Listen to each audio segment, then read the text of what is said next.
Chapter 9, The Queen of the Field Mice. "We cannot be far from the road of yellow brick now," remarked the Scarecrow, as he stood beside the girl, "for we have come nearly as far as the river carried us away." The Tin Woodman was about to reply when he heard a low growl, and turning his head, which worked beautifully on hinges, he saw a strange beast come bounding over the grass towards them. It was, indeed, a great yellow wildcat, and the woodman thought it must be chasing something, for its ears were lying close to its head, and its mouth was wide open, showing 2 rows of ugly teeth, while its red eyes glowed like balls of fire. As it came nearer, the Tin Woodman saw that running before the beast was a little gray field mouse, and although he had no heart, he knew it was wrong for the wildcat to try and kill such a pretty, harmless creature. So the woodman raised his axe, and as the wildcat ran by, he gave it a quick blow that cut the beast's head clean off from its body, and it rolled over at his feet in 2 pieces. Jesus Christ, that is vicious. Okay, sorry.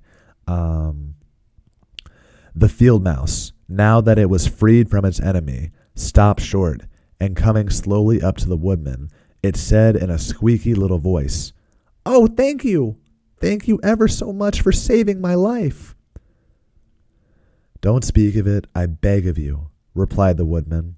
"I have no heart, you know, so I am careful to help all those who may need a friend, even if it happens to be only a mouse." "Only a mouse?" cried the little animal, indignantly. "Why, I am a queen, the queen of all the field mice." "Oh, indeed," said the woodman, making a bow. "Therefore you have done a great deed, as well as a brave one, in saving my life," added the queen. At that moment, several mice were seen running up as fast as their little legs could carry them, and when they saw their queen, they exclaimed, "Oh, your majesty, we thought you would be killed. How did you manage to escape the great wildcat?" And they all bowed so low to the little queen that they almost stood upon their heads. "The funny Tin Man," she answered, "killed the wildcat and saved my life. So hereafter you must all serve him and obey his slightest wish." "We will!" cried all the mice in a shrill chorus. And then they scampered in all directions, for Toto had awakened from his sleep, and seeing all these mice around him, he gave one bark of delight and jumped right into the middle of the group. Toto had always loved to chase mice when he lived in Kansas, and he saw no harm in it. But the Tin Woodman caught the dog in his arms and held him tight while he called to the mice, "Come back, come back. Toto shall not hurt you." At this, the queen of the mice stuck her head out from a clump of grass and asked, in a timid voice, "Are you sure he will not bite us?" "I will not let him," said the woodman, "so do not be afraid." One by one, the mice came creeping back, and Toto did not bark again, although he tried to get out of the woodman's arms, and would have bitten him had he not known very well he was made of tin. Finally, one of the biggest mice spoke. "Is there anything we can do," it asked, "to repay you for saving the life of our queen?"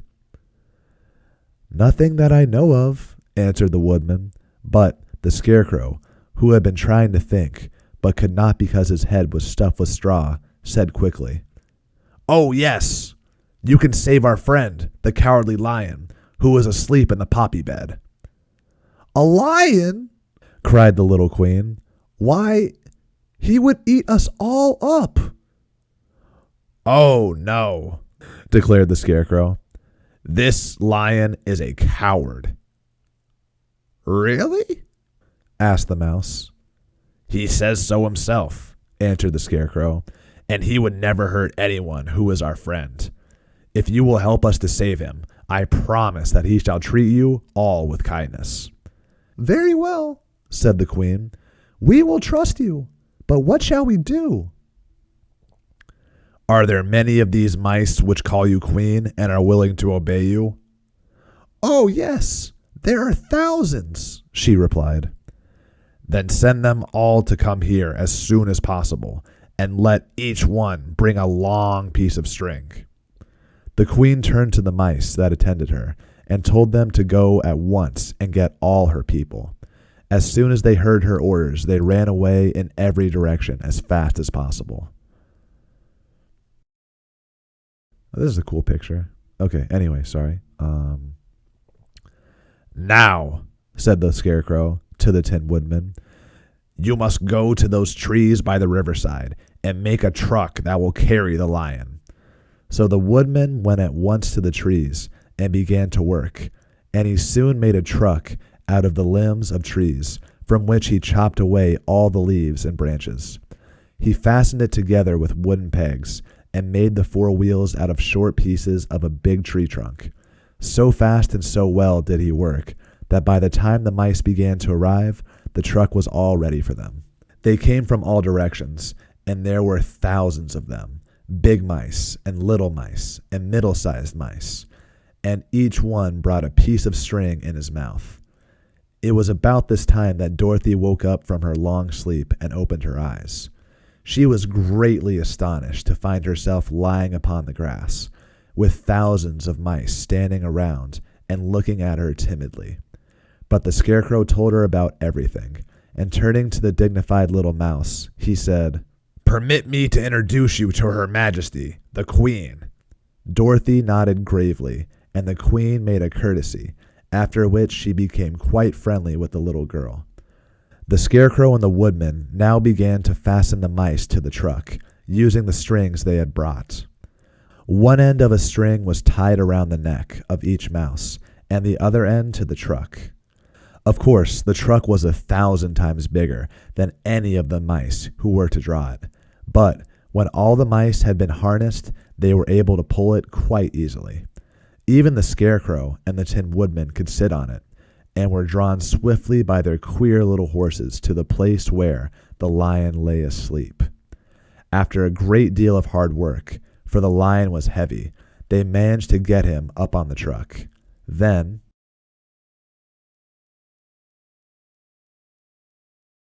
the Queen hurriedly gave her people the order to start, for she feared if the mice stayed among the poppies too long, they would also fall asleep.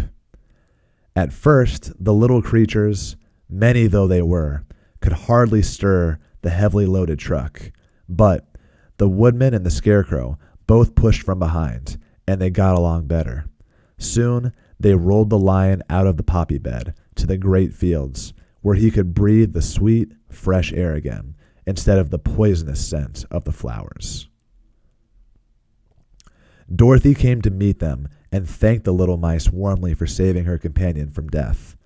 She had grown so fond of the big lion, she was glad he had been rescued. Then the mice were unharnessed from their truck and scampered away through the grass to their homes. The Queen of the Mice was the last to leave. "If you ever need us again," she said, "come out into the field and call, and we shall hear you and come to your assistance. Goodbye." "Goodbye," they all answered, and away the Queen ran, while Dorothy held Toto tightly lest he should run after her and frighten her. After this, they sat down beside the lion until he should awaken, and the Scarecrow brought Dorothy some fruit from a tree nearby, which she ate for her dinner. Oh, that was a quick chapter. Okay, cool. I'm done.